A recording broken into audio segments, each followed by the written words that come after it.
Is me Shubham Upadhyay and welcome. क्योंकि ये वाला वेलकम ज्यादा एनर्जेटिक है, ज्यादा शानदार है। Reason being I have got certain very good selected जजेस विद मी जो अभी रिसेंटली मध्य प्रदेश सिविल जज एग्जामिनेशन में सिलेक्ट हुए हैं। And the best part is ये सभी जजेस आपके सामने आ रहे हैं, आपके पास आ रहे हैं आपको ये बताने के लिए कि how you should be preparing for your judicial services examination. We have with us Arham here, we have got Mridul, we have got Harsh, we have got Bharat, we have got Ayush and one of the most very important person, क्योंकि इन्हीं की वजह से students का जो एक optional paper होता है पेपर 2 और साथ ही साथ में GK, English and even computer और ट्रांसलेशन की तो भाई बात ही छोड़ दो, सब कुछ करवाते हैं हमारे सूर्या सर। तो ये पूरा सेशन जो होने वाला है इसके थ्रू बिट्स एंड पीसेस में आपको पता चलेगा कि how exactly does an aspirant prepare for the judicial service examination. अभी रिसेंटली अनअकैडमी की तरफ से ही एक शो आया है जिसका नाम है संदीप भैया, और उसमें 4 stages of a judiciary aspirant बताया गया है। अभी हम चौथी स्टेज के बारे में तो बात नहीं करेंगे, बट अरहम यार एक स्टेज होती है एक जुडिशरी एस्पिरेंट के लाइफ में, वो होता है सेल्फ डाउट। तो यार कभी ऐसा फील किया या कभी ऐसा हुआ कि सेल्फ डाउट आया हो मन में कि यार whether I am good enough for judiciary और नॉट, या क्या कभी आपने अपने आसपास अपने इर्द गिर्द लोगों को ऐसा देखा हो? सर डेफिनेटली अगर एक जनरलाइज वे में इसको अपन देखें तो क्योंकि इस एग्ज़ाम का जो जर्नी है वो प्री मेंस इंटरव्यू एक ईयर लॉन्ग प्रोसेस हो जाता है, तो सेल्फ डाउट आना बहुत नॉर्मल है, इससे पैनिक नहीं करना चाहिए। But at the same time जब भी हमारे लाइफ में चैलेंजेस आते हैं वही चैलेंजेस हमें बेटर बनाते हैं। तो अगर मैं मेरी पर्सनली बात करूँ तो सेल्फ डाउट होता था, बट जब वो सेल्फ डाउट का मोमेंट होता था और उसमें मैं अपने आप को पुश करता था तो वो चीज़ मुझे और स्ट्रेंथ देती थी और कॉन्फिडेंस देती थी कि हाँ मैं उसको और बेटर तरीके से कर सकता हूँ। मतलब push factor is the highlighting criteria कि यार नेवर गिव अप वाला हिसाब किताब रखना है। एग्जैक्टली सर बहुत ही अच्छा इन्होंने कहा है कि सर 1 ईयर लॉन्ग प्रोसेस है। एक बहुत बड़ा सर प्रॉब्लम ये है कि स्टूडेंट्स के लाइफ के अंदर कि वो सोचते हैं कि रैपिड रिवीजन बैचेस से वो जो है सिलेक्शन कर लेंगे, तो ये तो इम्पॉसिबल है, नेक्स्ट टू इम्पॉसिबल है। क्योंकि जो कोर्स है वो कोर्स खुद जो है सर 1.5 ईयर तो मांगता है, और आपका लॉ साथ में करंट अफेयर्स है ना, और साथ में जो इंग्लिश और कंप्यूटर का भी पार्ट है ऑब्वियसली, बट फिर भी लॉ का आपका जो मेजर और माइनर है उसमें ही बहुत टाइम लग जाता है। तो आपका सर क्या कहना है सर इस बारे में? सर मैं इनफैक्ट आप सभी लोगों को एक चीज़ बताना चाहूँगा कि ये सेशन शुरू करने से पहले अभी मैं आयुष से मिला एंड मैं भारत से मिला, तो मुझे एक चीज़ इन दोनों से ही पता चली कि जब रिवीजन करना होता था तो रैपिड रिवीजन हम लोग देख लेते थे, लेकिन we all know this for an honest fact कि यार रैपिड रिवीजन सिर्फ रिवीजन के काम आता है। एग्जैक्टली आयुष, क्या स्ट्रैटेजी रही है यार जब आपने प्रिपरेशन किया? रैपिड रिवीजन एंड में शायद काम आया, पर कैसा चला? मेरे को ऐसा लगता है सर कि प्रिपरेशन जो कंसिस्टेंट होनी चाहिए, सबसे मेन टॉपिक मुझे लगता है कंसिस्टेंट का। क्योंकि अगर आप कंसिस्टेंट नहीं रहोगे, अगर आप गैप्स के थ्रू पढ़ोगे तो मेरे को नहीं लगता इसको क्लियर किया जा सकता है। और दूसरी चीज़ है कि सर डिवाइड करना पड़ेगा हर सब्जेक्ट्स के लिए टाइम। जैसे सर ने बताया जीके, इंग्लिश, कंप्यूटर के लिए आप जैसे बहुत सारे एस्पिरेंट्स के लिए मैंने देखा है जो चीज़ कि वो इंग्लिश, कंप्यूटर को इतना ज़्यादा मायने नहीं देते हैं, जीके को इतना ज़्यादा मायने नहीं देते। तो मुझे लगता है सर उन पे ज़्यादा फोकस होना चाहिए और उनके साथ साथ फोकस लॉ पे भी होना चाहिए। और बाकी यही थे, रैपिड रिवीजन के लिए ही बोलूँगा कि उसको एंड में ही रखना चाहिए। ऐसा रैपिड रिवीजन आप मेन नहीं समझ सकते हो। करेक्ट। और सबसे मेन इंपॉर्टेंट चीज़ यही है कंसिस्टेंसी। अगर आप कंसिस्टेंट नहीं रहोगे तो बिल्कुल भी क्लियर नहीं कर सकते, चैलेंजिंग हो जाएगी पूरी चीज़। यस, इनफैक्ट एक चीज़ मैं आप सभी लोगों को ये भी बताना चाहूँगा, अभी रिसेंटली मैं जब मिला मृदुल से फर्स्ट टाइम, तो मैंने ये चीज़ देखी कि यार ये बंदा सटल है, एकदम पॉइस, हम्बल एटीट्यूड का व्यक्ति, लेकिन कॉन्फिडेंस छलकता है चेहरे पे। तो यार मुझे एक बात बताओ मृदुल, सेल्फ कॉन्फिडेंस जो एक एस्पिरेंट की लाइफ का एक बहुत इंपॉर्टेंट हिस्सा होता है, क्योंकि देखिए हम ऐसे तो बहुत सारे मोटिवेशनल वीडियोस देख सकते हैं, शायरी सुन सकते हैं, स्टोरीज सुन सकते हैं, लेकिन जो एक अंदर का सेल्फ कॉन्फिडेंस होता है, सेल्फ मोटिवेशन होता है, वो कैसे मेंटेन किया भाई? सर वो मेंटेन करने के लिए सबसे पहले तो मुझे ऐसा लगता है कि एम क्लियर होना चाहिए। करेक्ट। और मेरा ये मानना है कि बैकअप ऑप्शन नहीं होने चाहिए। जब आपका एम क्लियर है तो आपको सिर्फ उसी की तरफ देखना है। जब आप उसकी तरफ देखेंगे तो बहुत बार ऐसा होगा कि आप फ्रस्ट्रेट होंगे, एंग्जाइटी आएगी, पर फिर भी आपको उसी की तरफ देखते रहेंगे तो अंदर से कॉन्फिडेंस बूस्टअप होगा।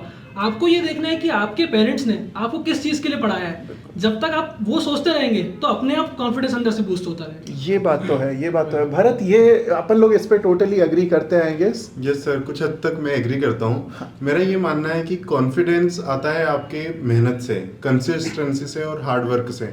अगर आप एक ही चीज़ के पीछे बार बार पड़े रहेंगे कि मुझे रोज़ शाम को 3 घंटे, सुबह 3 घंटे जीके को या किसी लीगल पोर्शन को देना है, और आप बार बार रैपिड रिवीजन करेंगे उस चीज़ का, तो उस सब्जेक्ट में आपको इतना कॉन्फिडेंस आ जाएगा कि आपके जो एम है वो भी क्लियर हो जाएंगे, और एक खुद के ऊपर एक कॉन्फिडेंस आ जाता है, सर्टेनिटी आ जाती है कि आई कैन डू इट।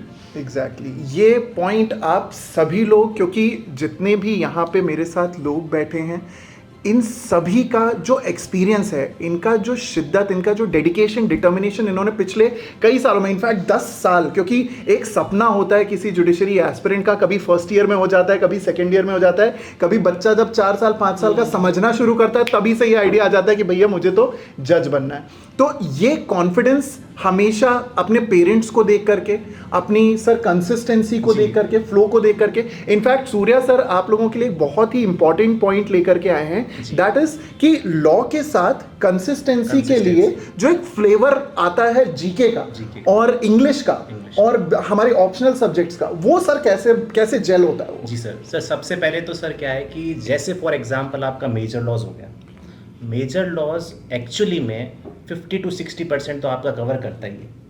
अगर आप मेजर लॉस का टाइम आप फिक्स कर देंगे कि मॉर्निंग, मैं सर सारे स्टूडेंट्स को बताता हूँ ये बात कि आपके डे को 4 पार्ट में डिवाइड कर दो। अगर मॉर्निंग आपका गलती से ख़राब हो जाता है, आपका नहीं पढ़ पाते, कोई बात नहीं, आफ्टरनून भी ख़राब कर दो, नो प्रॉब्लम सर।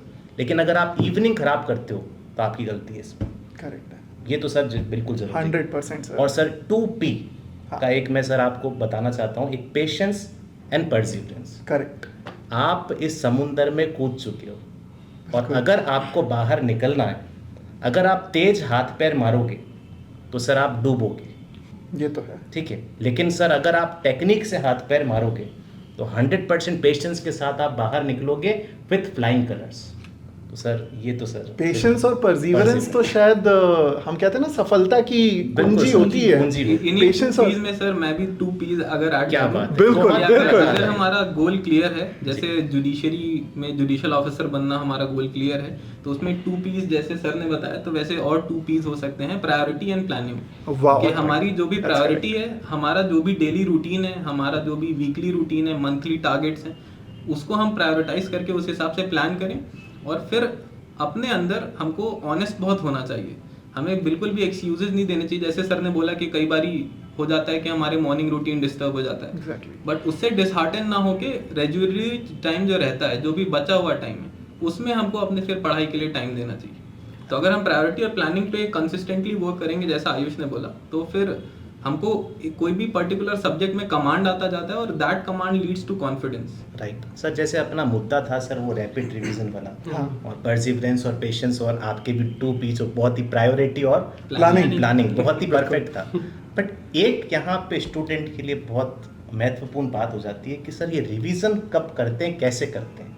हाँ, जो रिवीजन है ना, कि सर एक बच्चा सोचता है कि हफ्ते के एंड में रिवीजन करेगा, नहीं होगा। तो रिवीजन की स्ट्रैटेजी डेली रखनी होती है कि वीकली रखनी होती है? इसका इस पे जरा कोई लाइट थ्रो करेगा आप में से? सर इसके बारे में मैं बोलना चाहूँगा कि रिवीजन, जैसा कि सर ने बताया कि कोई स्ट्रैटेजी अगर अपन फॉलो करते हैं तो सबसे पहले आप एग्जाम के लिए आप पढ़ रहे हैं, प्री के लिए मान लीजिए मैं पढ़ रहा हूँ, सबसे पहले मुझे बैरेट पढ़ना है, कोई सा भी एक एक्ट उठाना है, उसको मुझे रिवाइज करना है, देन उसके बाद मुझे उसके प्रीवियस ईयर एमसीक्यूज लगाने हैं। जैसे कि सर ने बताया कि मुझे रिवीजन करना है कि नहीं करना है, वो जितने परसेंट उसके एमसीक्यूज मुझसे बन रहे हैं, इसके बाद मुझे डिसाइड करना है कि अगर 100 में से 80 या 85 बन रहे हैं तकरीबन, तो मुझे शायद थोड़ा बहुत करना है। बट अगर 50 बन रहे हैं और मैं कहाँ गलत हो रहा हूँ, या मैं फैक्चुअल गलत हो रहा हूँ तो मुझे बैरेट ठीक से पढ़ना है, या मैं कंसेप्चुअल गलत हो रहा हूँ तो मुझे किताबें पढ़नी है। तो मेरा ऐसा मानना है कि ये आपको स्टडी मटेरियल और अपने आप को दोनों को एग्जाम का जो लेवल है वहाँ पे आपको चेक करते रहना चाहिए। मंथली चेक करिए, वीकली चेक करिए, उसके बाद आपको पता चल जाएगा कि आपको रिवीजन करना है कि नहीं करना है। राइट, यानी कि ये कहना चाह रहे हैं कि theory with MCQ, right, theory की प्रैक्टिस करो और उस पे एमसीक्यू लगाओ।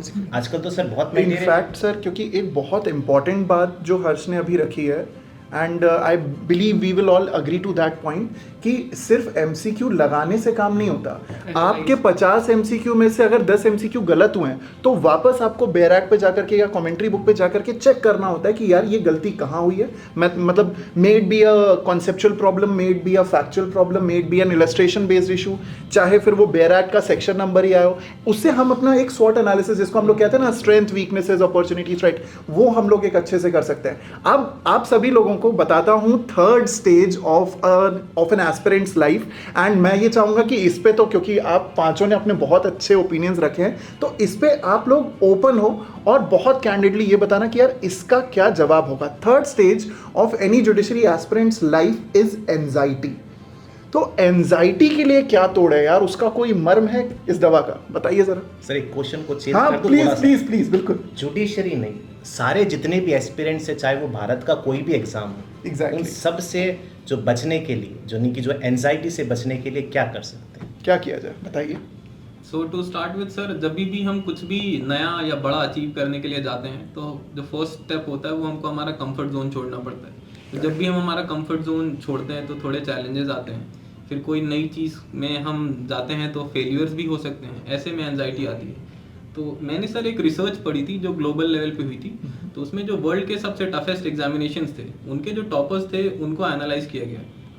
तो उसका जो एक कॉमन आउटपुट था वो ये था कि जो भी वो लोग करना चाहते थे, जो भी उनका गोल था, सबसे पहले उनका विजन बहुत क्लियर था, उसके बाद उनकी प्लानिंग बहुत क्लियर थी, वो अपना डेली रूटीन उसी हिसाब से प्लान करते थे।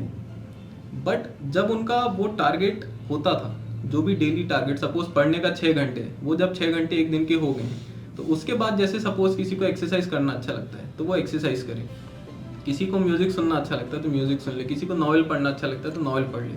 Apart from the negative things जिससे हमको डिटैच करना पड़ता है और आइसोलेट होना पड़ता है, जो भी पॉजिटिव चीज़ें हैं जिससे भी हमको खुशी मिल रही है, अगर हम डे टू डे लाइफ में उसमें भी अपने आप को थोड़ा बहुत इन्वॉल्व रख रहे हैं अपना टारगेट पूरा करने के बाद, तो हमको फिर हमारी पढ़ाई एक बर्डन नहीं लगती है और उससे एंजाइटी कम होने में बहुत ज़्यादा हेल्प होती है।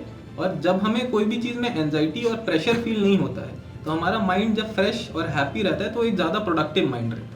और हम इस चीज़ में ये एक आउटकम निकाल सकते हैं या इसका एक क्रक्स निकाल सकते हैं कि हल्की फुल्की ही सही लेकिन डेली बेसिस पे कुछ रिक्रिएशनल एक्टिविटीज भी करते रहना एग्जैक्टली इजी रहता है, थोड़ा लाइफ को इजी बना हमारे देता है। लाइफ के इंटरेस्ट्स हैं, Correct. उससे अगर हम अपने आप को absolutely detach in one go कर देंगे तो वो एक एडेड बर्डन हो जाता है कभी कभी Exactly. कि मैं कंप्लीटली कट ऑफ हूँ, मैं लाइफ में और कुछ भी नहीं कर रहा हूँ।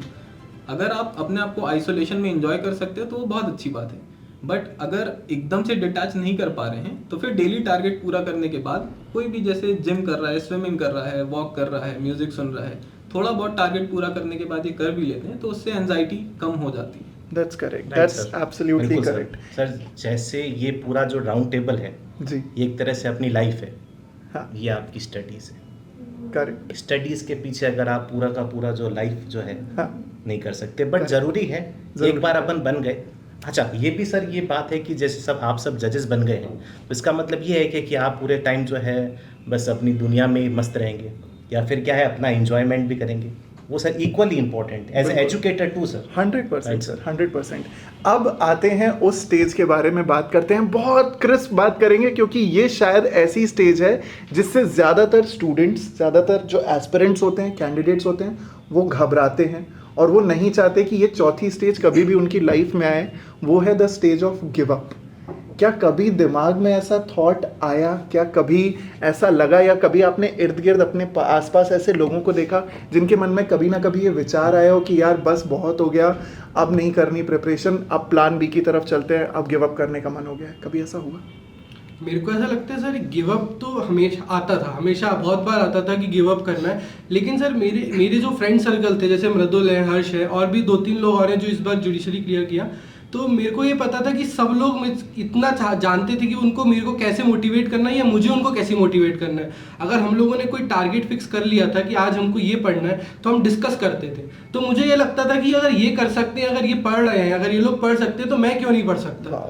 अगर ये लोग भी पढ़ रहे हैं, अगर ये लोग भी हर चीज़ को क्लियर करते जा रहे हैं, हर दिन उठ के वही टाइम टेबल फॉलो कर रहे हैं, जैसे हर्ष से सर मेरी हर दिन में मतलब 5 बार बात होती थी, लेकिन 5 बार क्या बात होती थी कि सुबह से तूने इस घंटे तक क्या पढ़ा, आप जीके को किस तरीके से पढ़ना है, करने की बात। कंप्यूटर को किस तरीके से पढ़ना है और इंग्लिश को किस तरीके से पढ़ना है। बिल्कुल। क्योंकि सर अगर आपका फ्रेंड सर्कल बहुत अच्छा होगा, एक फ्रेंड सर्कल होना बहुत जरूरी है। अगर आप कंप्लीट आइसोलेशन में चले आओगे तो गिव अप की भी चांसेस लगेंगे, आपको लगेगा गिव अप कर लो, एंजाइटी भी आएगी सर, आपको सेल्फ डाउट भी आएगा, सब चीज़ें आएंगी। तो मुझे लगता है एक फ्रेंड सर्कल भी होना और देखना उनको, उनसे सीखना चीज़ों को, वो बहुत ज़रूरी है सर। इनफैक्ट आप सभी लोगों को एक बहुत अच्छी और बहुत ही भयंकर मोटिवेशनल चीज बताता हूं कि इन 5 पांडवों ने एक साथ जुडिशरी क्लियर की है, वो भी इस बार की, जो कि अपने आप में एक बहुत मोटिवेशनल फैक्टर है उन स्टूडेंट्स के लिए, उन कैंडिडेट्स के लिए जो ग्रुप में रह करके पढ़ाई करना पसंद करते हैं या जो ग्रुप का एनालिसिस चाहते हैं कि भाई आज तूने कितनी पढ़ाई की, आज कितनी पढ़ाई हुई है और क्या नेक्स्ट टारगेट होना चाहिए।